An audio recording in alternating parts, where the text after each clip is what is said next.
Tactar Ted, Tuesday, the 20th of September. Here we go. So, for some of you who don't understand me or who I am, I'm an ardent secessionist. I'm not a slaver. I am a secessionist. It means that if I live in a region and we don't like the government, we should be able to say, government, go fuck yourself. In fact, that's kind of how this country got started, the United States of America.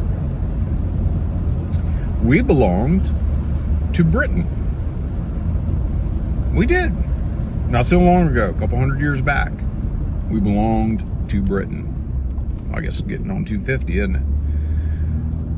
Anyhow, we decided that the rule of Britain didn't suit us. We didn't like it. We found it restrictive. We found it counterproductive to the way we wanted to live our lives. Now, everybody calls it the revolution.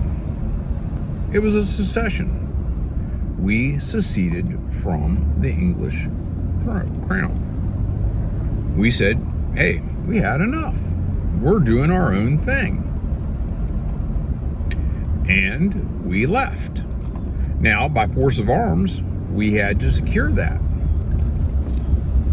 This is what it means to be an American, not to knuckle under, but when you don't agree, you stand up and say something.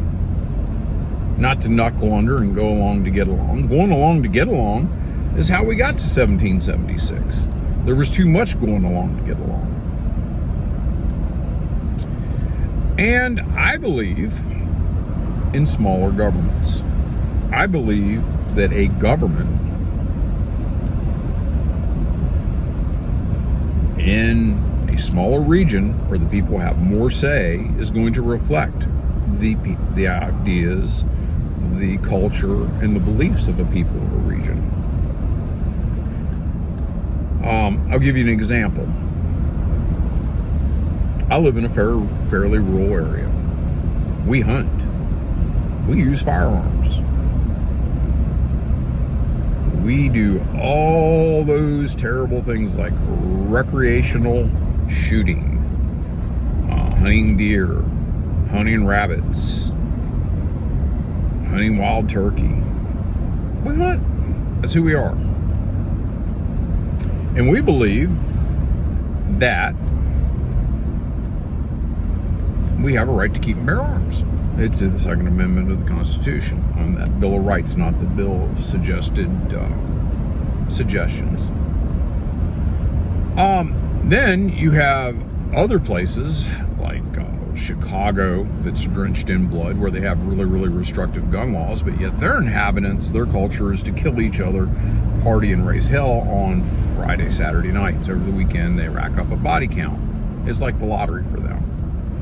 And then you have other places like California that doesn't like guns. You have places like New York that don't care for firearms. And I'm talking not all of New York, mainly the metropolitan areas.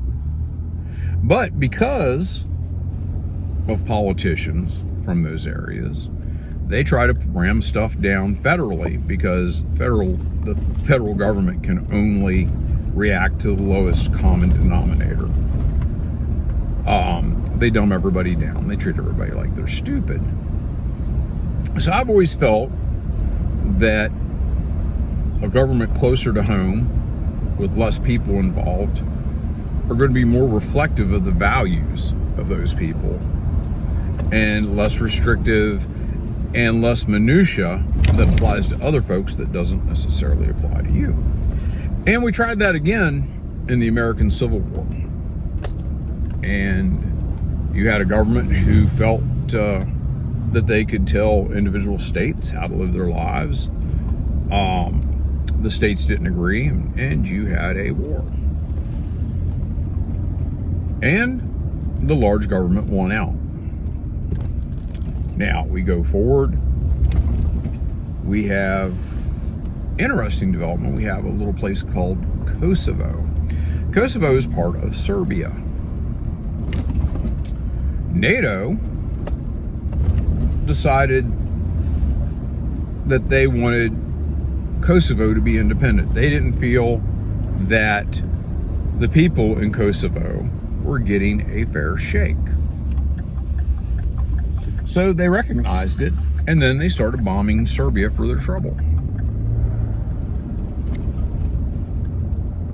And that was supposedly good. Once again, I'm a secessionist. I have no trouble with that sort of thing.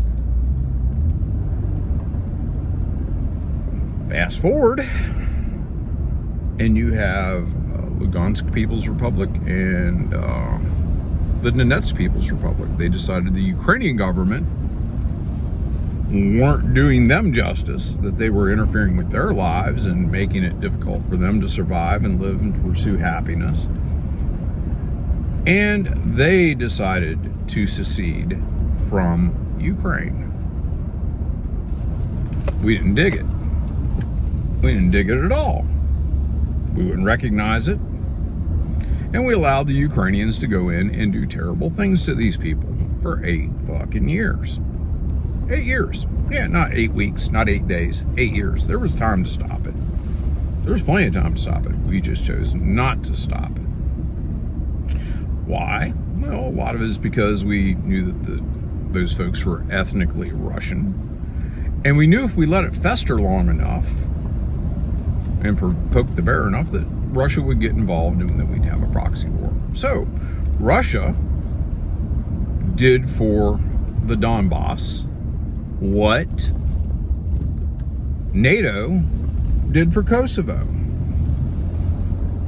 It recognized the breakaway region and backed it up with military action in February of 2022. Now, once again, I stand with both. I understand, I stand with both because, once again, I am a secessionist. Now, I realize that there will be a lot of Serbian folks that don't agree, and that's fine. You don't agree. I don't have to agree with you. And the Russians didn't agree with it. But here we are. Now, I agree with both. But yet, somehow, there's this whole sovereignty argument. The sovereignty of Ukraine. The wonderful sovereignty of the beautiful Ukrainians. Let me tell you something, folks. What about the sovereignty of Serbia? Serbia wasn't sovereign? Interesting. Apparently, sovereignty doesn't matter when we're doing it, but when somebody else does it, oh, sovereignty is a huge issue. That's hypocrisy, folks. As I said, I supported what happened in Kosovo. I also support what's going on in Donbass. And the fact that the Russians have taken the exact same standard that was set by NATO and the United States in Kosovo. Wesley Clark might want to kind of remember what all he did. The fact that they've done it, how come when we did it, it's wonderful and pure? When the Russians do it, it's terrible and nasty. And we're all Buster and Blow. Whatever happened to walk softly and carry a big stick? Hypocrisy.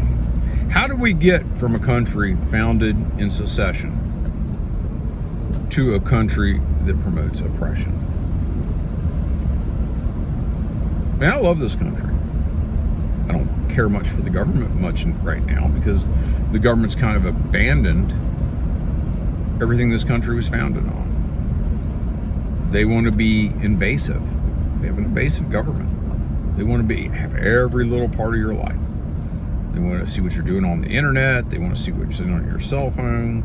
They want to see what's in your house. They want to know what you're doing, where your money goes. They want to tax you. They want to do all these interesting things for you folks. Just something to think about. I'm still consistently a secessionist. And I'm not going to throw those values away because you're not comfortable with them, or because you have some sort of an agenda you're trying to push. That includes my government. You know, my government might want to have to start living like they expect our people to live. Balance a budget, don't spend beyond your means, and follow the laws. You or I have to do that. How come our government doesn't have that same sort of responsibility or same sort of requirement? Interesting, isn't it? The same sort of abuse that you or I get thrown in jail for, or have our credit or finances ruined for, is okay for our government. Just something to think about, folks. Y'all take care.